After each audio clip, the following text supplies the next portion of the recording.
تو ہمارے لیے یہ شاید مشکل ہوگا ان تاریخوں پر آپ کے پاس آنا. ہاں ایک چیز آپ کے نوٹس ایک بڑا کاز تھا اپوزیشن پارٹیز کا, مطلب آفٹر لانگ ٹائم ایک بڑی گیدرنگ ہونے جا رہی تھی, تو ایجنڈے پہ کنسنسس ہونا الگ سے بات ہے, اب تاریخ پہ ایک کنسنسس نہیں ہو سکا. دیکھیں تاریخ پر تو کنسنسس جو مدعی ہوگا وہ ہمارے سامنے رکھتے تو پھر ہم ان کے ساتھ کنسنسس ڈیولپ کر سکتے تھے. ہمیں تو انفارم کیا گیا پی ٹی آئی کی طرف سے کہ جی اس تاریخ پر قومی کانفرنس ہونے جا رہی ہے.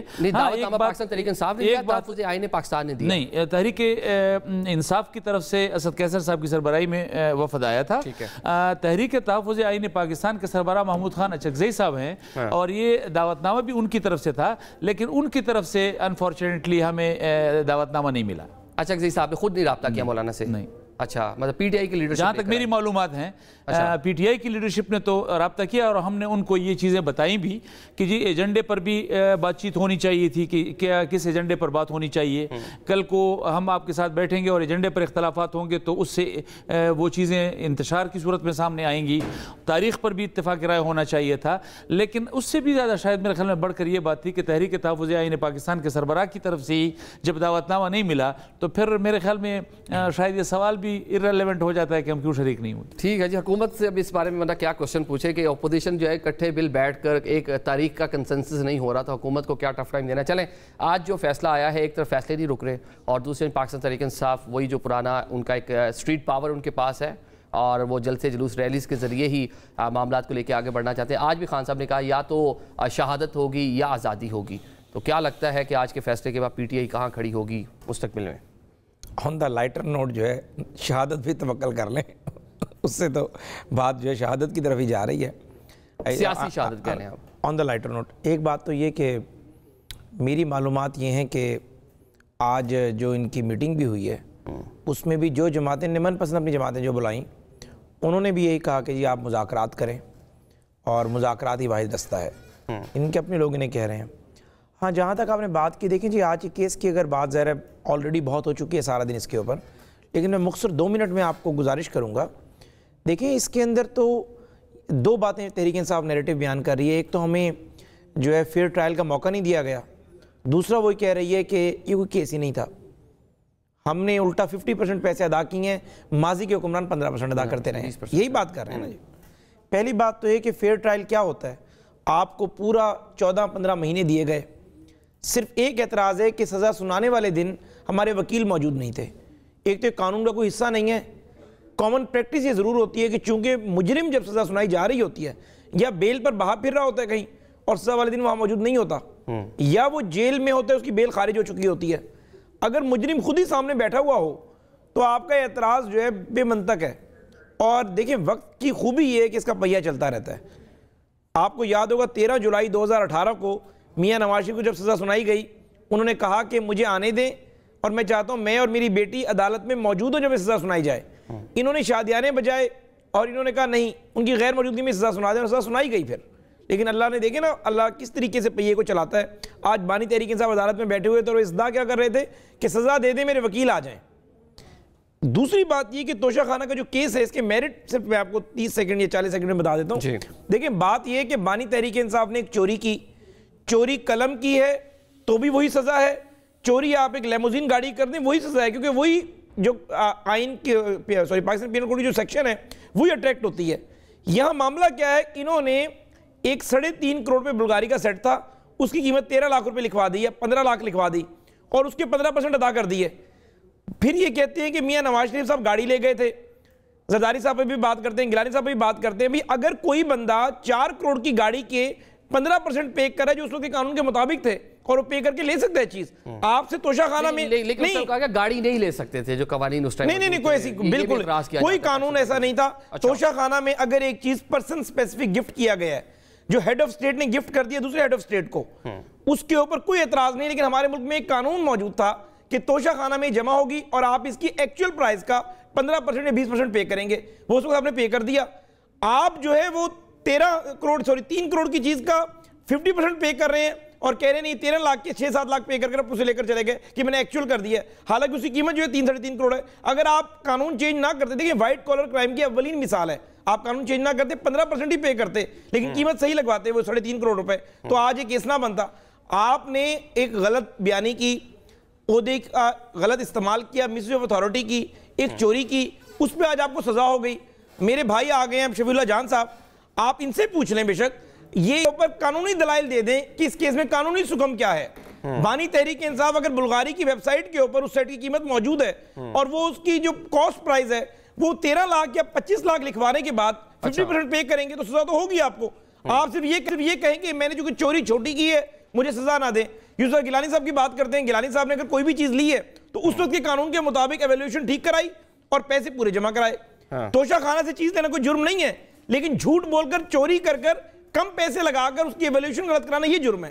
ٹھیک ہے، لیکن جو ایک چیز بظاہر ہمیں بھی نظر آتی ہے وہ یہ ہے کہ جناب کے پاکستان تحریک انصاف پاپولیرٹی تو ابھی تک انٹیکٹ ہے، لیکن جس طرح حکومت نے جو کیسز بنائے ہیں اور جس طرح کیسز کے فیصلے آ رہے ہیں اسے تو بظاہر یہی لگ رہا ہے کہ پاکستان تحریک انصاف کو قانونی طور پہ نہیں. ایک آپ نے ایک بات کی، میں سوری آپ کو کاٹنا نہیں چاہ رہا تھا، ایک بات کی آپ نے کہا سٹریٹ پاور نہیں ہے ان کے پاس، الیکٹورل پاور ہے.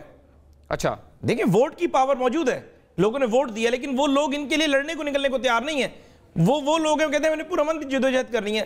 سیدن پرامن جدوجہد کرتا ہے. بانی تحریک انصاف جو مسلح جدوجہد کرنا چاہتے ہیں اس کی سپورٹ کوئی نہیں کر رہا. اگر مسلح جدوجہد کی سپورٹ کرنا ہوتی تو یہاں 2, 2.5, 3 لاکھ بندہ ڈی چوک پر آتا. مولانا فضل الرحمان صاحب 1 لاکھ بندہ لے کر آئے تھے نا پی ڈی ایم دور میں، ایک گملہ بھی نہیں ٹوٹا تھا. سٹریٹ پاور اسے کہتے ہیں. آپ کل یہ لے کر آئے یہاں پر 2 لاکھ بندہ 26 نمبر چونگی پر پرامن بندہ ہو، 10 دن پرامن دھرنا دے، اس کے بعد اپنے گھروں کو چلا جائے، ایک گملہ نہ ٹوٹے. بھئی آپ 9 مئی کرتے ہیں تو بعد میں کہتے ہیں کہ جی بیچ میں انتشاری ٹولہ آ گیا تھا. آپ پی ٹی وی پہ حملہ کرتے ہیں، آپ کہتے ہیں نہیں ہم نے نہیں کیا، ریڈیو جلا دیتے ہیں، سپریم کورٹ پہ شلواریں لٹکا دیتے ہیں. شفیع بھائی صاحب آپ اس کا جوابات لے لیں، تھوڑا لیٹ آئے ہیں. شفیع بھائی یہ تو بتا دیں پوری ایک چارج شیٹ، ایک تو عدالت نے آج فیصلہ سنایا، ایک آج حذیفہ بھی بڑی کہہ لیں کہ دھواں قسم کا فیصلہ سنا دیا ہے آپ کے خلاف. وہ قانونی طور پہ مطلب پاکستان تحریک انصاف کو کہہ لیں کہ حکومت ناک آؤٹ کرنے میں کامیاب نظر آ رہی ہے فی الحال جتنی سزائیں ہو چکی ہیں پاکستان تحریک انصاف کی لیڈرشپ کو. سب سے پہلے آپ کا شکریہ. آج بالکل توشہ خانہ 2 کا جو فیصلہ آیا ہے وہ غیر قانونی غیر آئینی طریقے سے پہلے فیصلے کو سنایا گیا ہے. فیصلے پہ تو اگر آپ فیصلے کی گہرائی میں جائیں گے اور اگر آپ ڈیٹیل اس کی پڑھیں گے تو وہ ساری چیزیں اس میں غیر قانونی ہیں. اس میں جو گواہ پیش ہوئے ہیں، جس طریقے سے پورے کیس کو کنڈکٹ کیا گیا ہے. آج آپ نے دیکھا ہوگا کہ جب جج صاحب پہنچیں تو ہمارے وکلاء کو اندر نہیں جانے دیا گیا. سلمان صفدر صاحب کو باہر روک دیا گیا، خان صاحب کی فیملی کو باہر روک دیا گیا، بشرا بی بی صاحبہ کی جو فیملی تھی ان کو گیٹ نمبر 5 پہ روک دیا گیا اور ان کو اندر جانے نہیں دیا گیا. انہی کے منظور نظر ایک جونیئر وکیل اور ایک جونیئر جرنلسٹ کو اندر لے کے گئے، اپنے مرضی سے لے کے گئے. جیسے وہ اندر ہوئے تو جج نے 59 صفحات پہ مشتمل ایک فیصلہ سنانا شروع کر دیا. 59 صفحات جو تھے وہ جج صاحب اپنے ساتھ لائے تھے. وہ فیصلہ جہاں سے آیا تھا وہ آپ کو بھی پتہ ہے، مجھے بھی پتہ ہے، اور ان عدالتوں سے ہمیں کوئی امید ہی نہیں ہے، کسی انصاف کی کوئی توقع ہی نہیں ہے. اور 26ویں اور 27ویں ترمیم کرنے کے بعد جس طریقے سے سویلین بالادستی کا گلا گونٹا گیا، جس طریقے سے اس ملک میں جمہوریت کو کمزور کیا گیا، جس طریقے سے پارلیمنٹ کی طاقت کو کم کر دیا گیا اور جس طریقے سے عدلیہ کو، عدالتوں کو محکوم کیا گیا، اس کے بعد ان عدالتوں سے انصاف کی امید رکھنا ویسی بیوقوفی ہے. ہمیں کوئی امید نہیں تھی. میرے بھائی نے بڑے جوشیلے انداز میں 1-2 فیکٹس رکھیں. حذیفہ بھائی بڑے احترام ان کے لیے. یوسف رضا گیلانی صاحب نے گاڑی گفٹ کی نواز شریف کو توشہ خانہ سے. گاڑی آپ قانونی طور پہ توشہ خانہ سے لے ہی نہیں سکتے. پہلی بات کہ کیس تو یا پھر یوسف رضا گیلانی صاحب ہیں یا پھر نواز شریف صاحب پہ چلائیں، کیونکہ گاڑی جو چلتا رہا ہے پیشہ نہیں سن تو لینا. Let me complete. اگر وہ چلتا رہا ہے تو اس میں جو فیصلہ ہوا ہے وہ جو پریسیڈنٹ ایک سیٹ کیا گیا تھا وہ عمران خان کے ٹائم پہ کیوں یوٹیلائز نہیں ہوا. ہم نے تو ایک 15% سے چیزوں کی قیمت کو بڑھا کے 50% کر دی. اس کی جو ویلیو لگی اس کے 50% پیمنٹ بھی ہم نے لگائی، وہ بھی ہم نے جمع کی. ہم نے قانونی تقاضے پورے کیے. یہ جو آج جو فیصلہ آیا ہے اس یہ بڑا واضح ہے. اس سے پہلے توشہ خانہ 1 کا جو کیس تھا جو 30 جنوری 2024 کو جس کا فیصلہ آیا تھا، پھر ایک 13 جولائی کو عدت کیس میں خان صاحب بری ہوئے. جیسے اس کیس میں بری ہوئے تو توشہ خانہ 2 کیس کو کھڑا کر دیا گیا. اس میں اگر آپ قانونی انداز سے دیکھیں تو قانونی بڑی پیچیدگیاں ہیں. جو گواہ توشہ خانہ 1 کیس میں پیش ہوئے اسی گواہوں کی وہی گواہی اس میں لگا دی گئی جو قانونی طور پہ ہو ہی نہیں سکتا. جو پروسیڈنگ توشہ خانہ 1 کیس میں ہوئی وہیں پروسیڈنگز کو بہانہ بنا کے یا انہی کو بنیاد بنا کے توشہ خانہ 2 کے کیس کو فیصلہ سنا دیا گیا. دیکھیں تاریخ بڑی بے رحم ہے, تاریخ میں یہ فیصلہ تاریخ ترین ہوگا. عدلیہ کا جو رول ہے وہ جو جج صاحب جس نے آج فیصلہ سنایا ہے, ان کا نام تاریخ جب بھی لکھی جائے گی 5 سال بعد, 10 سال بعد, 20 سال بعد, تاریخ کسی کو معاف نہیں کرتی, ان کا نام تاریخ ترین ہوگا. ٹھیک ہے, لیکن یہی سٹانس ہے, یہ جو آپ ساری باتیں کر رہے ہیں, جب پاکستان مسلم لیگ نون کی قیادت کو سزائیں ہوئی تھی وہ بھی یہی کہتے کہ تاریخ میں نے تو بڑا اوپن کہ نظامی صاحب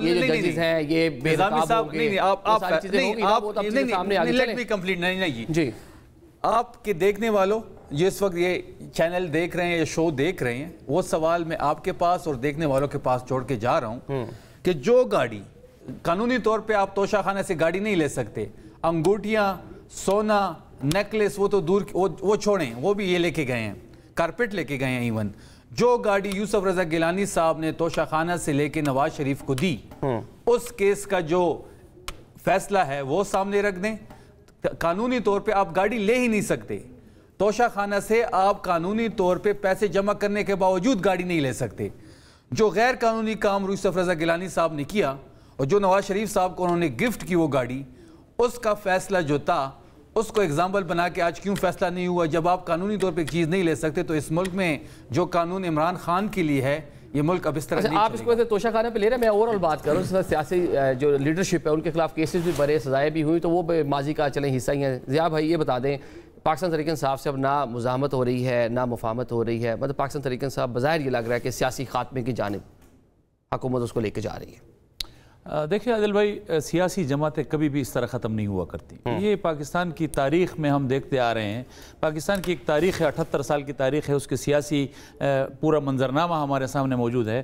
کبھی بھی سیاسی جماعتیں نہ مارشل لاؤں سے ختم ہوئی ہیں نہ اس طرح کے حالات میں ختم ہوئی ہیں. آج کے جو فیصلے ہیں, میں مختصراً اگر اجازت دیں آپ مجھے, دیکھیں ہے تو یہ مکمل عدالتی ایشو, لیکن بحیثیت پاکستانی, چاہے وہ عادل نظامی ہو, چاہے وہ ضیاء الرحمن ہو, چاہے وہ عمران خان ہو, چاہے وہ میاں نواز شریف ہوں, آصف علی زرداری ہوں, کوئی بھی ہو, دیکھیں ایک چیز کا حق تو بنیادی طور پر ہر پاکستانی کا ہے کہ اس کو انصاف تک رسائی کا آپ حق دیں گے. اب انصاف کون سا ہو کہ جس پر مدعی کا بھی اعتماد ہو اور مدعا علیہ کا بھی اعتماد ہو. اس طرح کی صورتحال جب نہ ہو اور اس طرح کی سزائیں آئیں گی تو پھر متنازع ہوں گی وہ سزائیں, اور متنازع سزاؤں کی بنیاد پر وہ جو فریق ہوتا ہے, جو ملزم ہوتا ہے, وہ سیاسی شمار کیا جاتا ہے. تو دیکھیں ہمیں پاکستان میں یہ جو کچھ ہم پچھلے ماضی کی تاریخ سے ہم نے سبق نہیں سیکھا, ہم دیکھتے آ رہے ہیں. عمران خان صاحب کے زمانے میں یہی کچھ ہوتا چلا آ رہا ہے, پھر اب بھی وہی کچھ ہوتا چلا آ رہا ہے. تو دیکھیں اگر ہم نے پاکستان کو ایک مضبوط ریاست بنانا ہے تو پھر انصاف اور اس انصاف تک رسائی جس پر دونوں کا مدعی کا بھی اعتماد ہو اور مدعا کا بھی اعتماد ہو. تو سیاسی قیدی کوئی بھی ہو, جمعیت علماء اسلام اس کو قید رکھنے کے حق پہ قطعاً نہیں ہے. باقی عدالت ہے, عدالت کے سامنے چیزیں آئیں گی. ان پی ٹی آئی کا اس پر اعتماد نہیں ہے, حکومت کا اس پر اعتماد ہے, تاریخ کے حوالے ہے. لیکن سیاسی جماعتوں کی بات کریں, پاکستان میں سیاسی جماعتیں ختم نہیں ہوئی, وہ انسٹیٹیوشن بھی پاکستان تحریک انصاف سامو نہیں بنا پائی نا. جیسے دیگر سیاسی جماعتیں ہیں, مسلم لیگ نون تھی, پوری ایک لیڈرشپ, ایک چین موجود تھی, پاکستان پیپلز پارٹی تھی, سیکنڈ تھرڈ لیڈرشپ بھی وہاں موجود تھی. تو پاکستان تحریک انصاف میں اس طرح ایک تو لیڈرشپ نہیں ہے, وہ ایک اچھی چیز ہے کہ ڈیپوٹزم وہاں پہ نہیں ہوا, کہ یہ مروثیت وہاں پہ دکھائی نہیں دے گی, لیکن ساتھ ہی کوئی پارٹی کا انسٹیٹیوشن بھی اتنا اسٹرانگ نہیں ہے کہ آگے چیزیں اس کے لیے بہتر ہو سکے. چلیں حذیفہ صاحب یہ بتا دیں کہ یہ لمحہ فکریہ ہے, لمحہ فکریہ ہے, اور یہ کوشش کی گئی تھی پاکستان تحریک انصاف کی جانب سے کہ ہو جاتا, لیکن چلیں نہیں ہو پایا. فیض حمید صاحب کے حوالے سے مزید کیسز بننے جا رہے ہیں, کیا ہونے جا رہا ہے؟ جی مجھے اس کے متعلق کوئی خاص علم نہیں ہے, چونکہ فیض نیکسس کی بات ہوتی ہے, ایوانی پی ٹی آئی 9 مئی. ہاں میں اس کو مکمل کر رہا ہوں, کیونکہ اس لیے نہیں کہ ادارہ ظاہر ہے انڈیپینڈنٹ تحقیقات کی ہیں ادارے نے پہلے بھی, اور اس پہ ادارہ مبارکباد کا مستحق ہے کہ جب آپ اپنے گھر سے احتساب کرتے ہیں تو احتساب کی ایک اولین مثال ہوتی ہے. فیض حمید اگر انوالو تھے جن بھی ایکٹیویٹیز میں, وہ آئی ایس پی آر کی پریس ریلیز آئی, انہیں سزا ہوئی, اور اس میں تو کوئی دو رائے نہیں ہے کہ بانی تحریک انصاف اور فیض حمید کا ایک نیکسس تھا, اور اس نیکسس کے جو مزید کردار تھے اس میں ثاقب نثار اور راشد کھوسہ جیسے لوگ تھے. اس پر جو ہے ظاہر ہے تحقیقات جو چل رہی ہیں وہ جب ان پر ٹرائل مکمل ہوگا یا ٹرائل شروع ہوتا ہے اور پھر کمپلیٹ ہوتا ہے، بانی تحریک انصاف اس کے جو ہے اندر آتے ہیں نہیں آتے یہ وقت فیصلہ کرے گا. لیکن میری اپنی ذاتی اگر آپ اسسمنٹ پوچھیں گے تو مجھے لگتا ہے کہ بانی تحریک انصاف 9 مئی کے ماسٹر مائنڈ کے طور پر انہیں سزا لازمی ہوگی. مزید سزائیں ہوں گی 9 مئی کیسز میں. 9 مئی میں، کیونکہ بانی تحریک انصاف دیکھیں جتنی بھی، کیونکہ آپ اس کا سوال آپ کا ہوگا کیوں کہ میں کوئی پہلے سے سزا بنا کے بیٹھا ہوں یا پہلے سے کوئی ججمنٹ لے کر بیٹھا ہوں، نہیں. جتنی 9 مئی کی سزائیں ہوئی ہیں ان کی بنیاد بانی تحریک انصاف کی انسٹرکشن اور پلاننگ ہے. تو سارے لوگ جو اس کے اندر سہولت کار تھے انہیں تو سزائیں ہو گئیں. جو مین ماسٹر مائنڈ ہے جو ہر FIR میں بھی موجود ہے، پورے ٹرائل کا حصہ ہے، اسے ابھی تک نہیں ہوئی تو لا محالہ اس کو بھی لازمی سزا ہوگی. اگر آپ سارے فیصلے فیصل آباد کے دیکھ لیں، لاہور کے دیکھ لیں، تو اس سے لگتا ہے کہ بانی تحریک انصاف جو ہے 9 مئی کے شکنجے میں لازمی آئیں گے. اور یہ ایک پریزیڈنٹ سیٹ ہوگا کہ کوئی بھی سویلین شخص وہ کتنا ہی مقبول کیوں نہ ہو، اگر وہ اس طریقے سے اداروں پر، وہ ادارے چاہے سپریم کورٹ ہو چاہے وہ ملٹری کے ادارے ہو، کسی بھی انسٹالمنٹ کو نشانہ بنائے گا تو ظاہر ہے کہ لاہور میں آج بھی ناظرین جو فیصلے سنائے گئے ہیں اس میں مزید بھی سزائیں ہوئی ہیں. شفیق جان صاحب وہ کہہ رہے ہیں ابھی تو معاملہ شروع ہوا ہے، ابھی تو بہت سارے درجنوں کیسز ہیں، بلکہ میں تو کیسز پڑھ رہا تھا کتنے 100 سے یا 200 سے زیادہ کیسز بانی PTI پر ابھی بھی موجود ہیں. تو یہ تو مزید جو ہے معاملہ تو 188 کیسز ہیں، مزید سزائیں ہو سکتی ہیں. لگ بھگ 200 کیسز عمران خان صاحب پہ ہیں جو تمام تر سیاسی بنیادوں پہ بنائے گئے ہیں. 64,000 FIRs ٹوٹلی پاکستان تحریک انصاف پہ کاٹی گئی ہیں 9 مئی سے لے کے آج تک. جہاں تک حذیفہ صاحب نے فیض حمید صاحب کی کیس کی بات کی، آپ نے بھی اس کا ذکر کیا. ہمارا یہ ماننا ہے ٹھیک ہے، اچھی بات ہے، فیض حمید ادارے کا جنرل تھا، ادارے نے کارروائی کی، ان کو گرفتار کیا، 15 مہینے ٹرائل چلا، کورٹ مارشل ہوا، اس سزا دلوا دی گئی. وہ فیصلہ تو باہر نہیں آیا اور نہ ہی وہ فیصلہ باہر آتا ہے. لیکن اب اس میں یہ بہت بڑا سوالیہ نشان یہ ہے کہ کن کی گواہی پہ یہ فیصلہ ہوا، کن بنیادوں پہ یہ فیصلہ ہوا. تفصیلی جب کاپی ملے گی کیونکہ آگے کورٹ میں جانا ہے تو وہ نہیں تفصیلی کاپی ملے گی تو آگے کورٹ میں جائیں گے. 40 دن کا کالبن یہ جگہ نوٹ کر لیں، یہ تفصیلی آپ کو نہیں ملے گی کاپی. اچھا، یہ جو سارا ڈرامہ رچایا جا رہا ہے اس کے بعد یہ کیس عمران خان صاحب کی طرف یہ موڑیں گے، یہ کیس پاکستان تحریک انصاف کی طرف جائے گا. اس کیس میں جنرل باجوہ کی بھی تفتیش ہونی چاہیے تھی، ان کا نام ان کے منہ سے نہیں آئے گا. یہ ابھی ویسے لیتے رہتے ہیں خواجہ نہیں یہ سامنے بیٹھے ہیں. میاں صاحب نے کہا کہ خان صاحب کے دائیں میں جو لوگ تھے ان کا. اچھا، میاں صاحب جب یہاں سے 50 روپے کے ایفیڈیوٹ میں باہر گئے نا تو وہاں سے بڑی انقلابی تقریریں کرتے تھے، وہاں پہ اداروں پہ تنقید بھی کرتے تھے. اب یہ کہتے ہیں کہ جی جو سیاسی قیدی ہوتا ہے وہ جیل میں سیاست پہ بات نہیں کرے گا، لیکن اپنے ٹائم پہ انہوں نے یہ حرکتیں کی ہیں. انہوں نے کوئی چیک اپ بھی لندن میں نہیں کروایا، یہاں سے 50 روپے کا اسٹامپ ایفیڈیوٹ لے کے تو چلے گئے. وہاں سے پوری سیاست ہوتی رہی، پوری کیبنٹ یہاں سے جاتی تھی، نواز شریف صاحب کے ساتھ وہاں پہ ملاقاتیں ہوتی تھی، فیصلے ہوتے تھے. جو فیض حمید صاحب کی بات کی تو اب یہ بات سلیکٹیو احتساب نہیں ہونا چاہیے، یہ سلسلہ آگے بڑھنا چاہیے، تمام انسٹیٹیوشن میں ہونا چاہیے، جزا و سزا کا عمل ہونا چاہیے، صرف فوج میں یا پولیٹیکل پارٹیز میں نہیں، سب انسٹیٹیوشن میں، جوڈیشری ہو، جو بھی انسٹیٹیوشن اس ملک کا ہو اس میں سزا و جزا کا عمل ہونا چاہیے. جہاں تک فیض حمید صاحب کی بات اور اس کی کیس کی بات ہے، اب یہ چیز آگے بڑھنی چاہیے. انہوں نے ثاقب نثار صاحب کا ذکر کیا، 2018 کے انتخابات کا ذکر کیا، 2024 پہ بھی بات ہونی چاہیے. فائز عیسیٰ نے جس طریقے سے ان کی سہولت کاری کی، جس طریقے سے انہوں نے، ویسے آپ لوگ صرف 2024 کی بات کر رہے ہیں، اگر JUI کی جانب چاہیں گے وہ کہیں گے 2018 کی بات کریں. آج جو تحریک تحفظ آئین کی جو میٹنگ تھی وہاں بھی 2024 کا تذکرہ ہے، 2018 کا تھا مسودے میں جو آپ لوگ 2018 کا تو انہوں نے کر لیا نا. یہ کہہ رہے ہیں کہ جی ہم نے پکڑا، فیض حمید صاحب نے سہولت کاری کی، RTS بیٹھا، یہ ساری چیزیں ان کا یہ بیانیہ بن رہا ہے نا. ہم تو کہتے ہیں نا آپ نے کر لیا، فیض حمید صاحب کو آپ نے سزا دے دی، اس چیز کو آگے بڑھائیں. جنرل باجوہ صاحب کو شامل تفتیش کریں، آگے بڑھیں. 2021-2022 کا جو رجیم چینج ہوا اس کی تفتیش کریں، آگے بڑھیں. 8 فروری کے الیکشن میں جن اداروں نے سہولت کاری کی، چاہے وہ عدلیہ تھی یا اور ECP تھا یا کوئی اور ادارے تھے، ان کی تفتیش ہو، آگے بڑھیں. آج تک جو چیزیں ہوئی ہیں 2015 سے 2013 سے جب سے یہ سٹارٹ کرنا چاہتے ہیں، لیکن یہ آگے بڑھنی چاہیے، یہ سلیکٹیو احتساب نہیں ہونا چاہیے. کیا اس کے ایجنڈے میں ساری چیزیں شامل تھی؟ آپ لوگوں کو ایجنڈا شاید ملا ہو یا ڈسکس کیا ہو آپ لوگوں سے، شامل تھی 2018 ہے وہ بھی شامل تھا؟ جہاں تک میں نے وہ ایجنڈا دیکھا ہے اس میں 2018 شامل نہیں تھا. ملٹی پارٹی کانفرنس تھی، آل پارٹی کانفرنس تو نہیں کہیں گے، قومی کانفرنس تھی، قومی کانفرنس تھی. تو بلایا JUI شکوہ ہے کہ پراپر طریقے سے ہم نے انویٹیشن نہیں آیا، بلایا گیا تھا، وہ کہہ رہے پراپر طریقے سے نہیں آیا. اچھک زئی صاحب نے بھی بھیجا گیا تھا، اچک زئی صاحب آئے نہیں، پھر وہ اچکزئی صاحب نے خود ان کو دعوت دی، سوائے جو گورنمنٹ میں پارٹیز ہیں اس وقت جن کو ہم فریق سمجھتے ہیں، اچھا، جن کو ہم یہ سمجھتے ہیں کہ یہ سہولت کار ہے، ہم یہ سمجھتے ہیں کہ 26ویں اور 27ویں ترمیم میں انہوں نے سہولت کاری کی، اس ملک کی جمہوریت کو نقصان پہنچایا، اس ملک کی آئین کو انہوں نے مسخ کیا، اس ملک میں مینڈیٹ پہ ڈاکہ ڈالا، 17 سیٹوں کے ذریعے پارٹی میں آئے، اور اس کے بعد جنہوں نے ان کو بٹھایا ہوا ہے وہ جو کرنا چاہیں یہ کریں گے، یہ مجبور ہیں کیونکہ ان کے پاس تو مینڈیٹ نہیں ہے، ان کو بھی پتہ ہے، یہ حذیفہ صاحب میرے بھائی ہیں، یہ دل پہ ہاتھ رکھ لیں، ان کو پتہ ہوگا کہ ہم 17 سیٹوں پہ آئے ہیں کہ نہیں آئے، ہاں یہ بظاہر تو نہیں مانیں گے لیکن دل کے اندر یہ بات ضرور مانیں گے۔ بتائیں جی، وہ کہہ رہے ہیں دل پہ ہاتھ رکھ کے میں دل پہ ہاتھ رکھ کر یہ بات بتا سکتا ہوں، دل پہ ہاتھ رکھ کر، ٹھیک ہے، اور اپنی عزیز ترین چیز اپنی بیٹی کی قسم کھا کے بتا سکتا ہوں، کیا سیاسی جماعتیں 1.25 لاکھ ووٹ لے کر ختم ہوتی ہیں؟ یہ بات یہ کرتے ہیں ایک ایک حلقہ شروع کر دیں، 2 4 5 حلقوں میں ان کی شکایتیں ہوں گی، ممکن ہے جائز، لیکن میں کمپلیٹ کر لوں بات، میں آپ کی بات میں نہیں بولا، آپ میرے بھائی ہیں۔ فضل الرحمان صاحب کی پارٹی جو ہے وہ پورے KPK میں اعتراض کرتی ہے۔ بھائی آپ نے کہیں پر ہمارے خلاف یہ کمپلین کبھی سنی ہے؟ رانا ثناء اللہ صاحب کے حلقے میں کہتے ہیں رزلٹ بالکل ٹھیک آیا ہے، ہم نے وہاں 1,14,000 ووٹ لیے ہیں، عابد شیرلی نے 1,10,000 ووٹ لیے ہیں، جیتنے والے کے 1,20,000 ہیں، 1,25,000 ہیں۔ یہ بالکل غلط نیریٹو بنایا گیا، 2 4 سیٹوں کا ہمیں بھی اعتراض ہوگا ان کی، جہاں پر ہری پور جیسے حلقہ جہاں کبھی نون لیگ اس طریقے سے مضبوط نہیں رہی، ایک نیا امیدوار تھا، یہ اس رزلٹ کو مانتے ہیں 8 فروری 2024 کو، 1,13,000 ووٹ لیے ہیں، یہ بالکل میرے بھائی ہیں، لیکن یہ میں صرف بات ان کی ذات پہ نہیں کر رہا، اس بیانی پہ کر رہا ہوں، یہ لوگ اور ایک جھوٹا بیانی ہے کہ میاں نواز شریف صاحب کی مقبولیت ختم ہو گئی اور 17 سیٹوں پر آ گئے۔ لاہور میں بھی جن حلقوں پر انہیں اعتراض ہے ان کے فارم 45 منگوا لیں۔ یہ کیا کہتے ہیں؟ یہ نہیں کہتے کہ ہمارے 10,000 ووٹ ہیں، فرق صرف کتنا ہے کہ یہ اگر ہم کہہ رہے ہیں ہمارے 1,30,000 ہے، کہتے ہیں نہیں 1,30,000 نہیں 1,09,000 ہیں ان کے، ہمارے 1,20,000 ہیں۔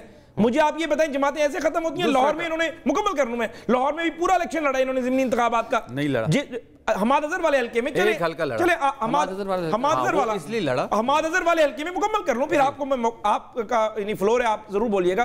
حماد اظہر والے حلقے میں پارٹی کی مقبولیت کہاں گئی؟ جنرل الیکشن میں آپ کہہ رہے ہیں 1.5 لاکھ ووٹ پڑے اور اس الیکشن میں آپ کو 27,000 ووٹ پڑے۔ کوئی کمپلین انہوں نے ایک کی ہے الیکشن کمیشن میں کہ ہمارا ووٹ بیلٹ بکس میں سے اٹھا کر باہر پھینک دیا گیا؟ یہ کمپلین تو ہے کہ نون لیگ کے کینڈیڈیٹ کے لیے دھاندلی کر دی یا اسے ووٹ ڈلوا دیے۔ ان کو 27,000 جو ووٹ پڑے اس میں بات ہی نہیں کر رہے، جب بھی سکرین پہ آ کے بیٹھے کہ 17 سیٹوں والے ہیں یہ۔ مجھے آپ بتائیں، آپ رمک سے شروع ہو جائیں اور لاہور آئیں اور اٹک تک آئیں، خود آپ ایویلیوشن کر لیں، سے پورا پروگرام کر لیں، 2 4 سیٹوں کا فرق تو ضرور ہوگا۔ نون لیگ کا پورا مینڈیٹ تھا، اور آج بھی آپ دیکھ لیں کہ اگر ہمارا ہری پور کے اندر کینڈیڈیٹ 1,13,000 ووٹ لے رہا تھا، آج اس کو 1,60,000 ووٹ پڑ گئے۔ ظاہر ان کی جماعت تھی، پرفارم نہیں کر سکی، یہ ایک غلط نیریٹو ہے۔ کوئی 17 سیٹوں والی بات نہیں ہے، بالکل ایک۔ اچھا بات سنیں، آخری بات، اتنی یہ نان ٹیکنیکل گفتگو کرتے ہیں، نیریٹو بنانے کے ماہر ہیں۔ مرکز میں ہماری 17 سیٹیں ہیں، مرکز ماہر ہیں، پروپیگنڈا کرنے کے تو ماہر ہیں۔ میں تو یعنی ایک عام سا انسان ہوں، نکسن نے کہہ دیا تھا جب اس کو واٹر گیٹ اسکینڈل میں نکالا گیا، اس نے کہا پروپیگنڈے پر خرچ کیا گیا $1، اسلحہ پر خرچ کیا $10 سے بہتر ہے۔ ان نے تو لاکھوں ڈالر خرچ کیے ہوئے ہیں۔ بات یہ ہے کہ لاہور میں پنجاب اسمبلی میں ہماری سیٹیں ہیں اس وقت 250 ہیں، ہم نے 217-18 سیٹیں ون کی، اس پہ کوئی اعتراض نہیں ہے۔ اچھا ایم این اے بھی تو ہماری 17 سیٹیں ہیں، پھر ایم پی ہماری 34 ہونے چاہیے، وہاں یہ کلیم کرتے ہیں 150 ایم پی ہے، وہاں 150 ٹیکنیکل بات ہے۔ دیکھیں ان کا غصہ بتا رہے ہیں کہ غصہ نہیں بتا رہا ہے، یہ 17 سیٹوں پہ آئے ہیں، ان کا غصہ بتا رہا ہے۔ میں نے تو اپنی عزیزی کی قسم کھا کے بتائی ہے۔ ان کو KPK میں اگر کوئی اعتراض ہے، کسی حلقے میں بھی اعتراض ہو، میرے حلقے پہ ہو، سہیل آفریدی صاحب کے حلقے پہ ہو، جنید اکبر خان کے حلقے پہ ہو، یہ ہاتھ رکھ کے ہم کھولنے کو تیار ہیں۔ حذیفہ صاحب بیٹھے ہیں، ہمیں صرف مریم نواز کا اور نواز شریف کا حلقہ کھولنے دیں۔ نواز شریف یاسمین راشد سے ہارا ہوا ہے، اور ان کی CM جو اس وقت پتہ نہیں کیا بلا بنی ہوئی ہے، وہ اپنی سیٹ مہر شرافت سے ہاری ہوئی ہیں۔ یہ 2 سیٹیں یہ کھولیں، خیبر پختونخوا میں یہ MNA کی سیٹ کھولتے ہیں، اس کا جواب دیتا ہوں MPA کی سیٹ کھولتے ہیں، میری سیٹ کھولتے ہیں، جواب دیتا ہوں، یا GUI کہتی ہے ہم کھولنے کو تیار ہیں۔ یہ دعائیں خیر کریں کہ یہ سارا جو بیانیہ ہے 8 فروری کا